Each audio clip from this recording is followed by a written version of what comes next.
উত্তম। এই নিন, জায়নামাজে বসে আদবের সাথে পড়ুন, আর পড়া শেষ করে এই জায়নামাজ ওখানেই রাখবেন যেখানে এটি রাখা হয়, যাতে আম্মু নামাজ পড়ার সময় ওখান থেকে নিতে পারে। ঠিক আছে আপু, জাযাকিল্লাহু খাইরা।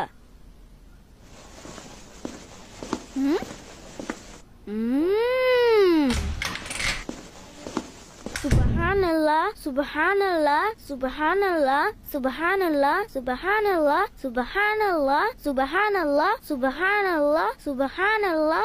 আলহামদুলিল্লাহ, আলহামদুলিল্লাহ, আলহামদুলিল্লাহ, আলহামদুলিল্লাহ, আলহামদুলিল্লাহ, আলহামদুলিল্লাহ, আলহামদুলিল্লাহ, আলহামদুলিল্লাহ, আলহামদুলিল্লাহ, আলহামদুলিল্লাহ, আলহামদুলিল্লাহ, আলহামদুলিল্লাহ। আল্লাহু আকবার, আল্লাহু আকবার, আল্লাহু আকবার, আল্লাহু আকবার, আল্লাহু আকবার, আল্লাহু আকবার, আল্লাহু আকবার, আল্লাহু আকবার, আল্লাহু আকবার, আল্লাহু আকবার, আল্লাহু আকবার, আল্লাহু আকবার, আল্লাহু আকবার।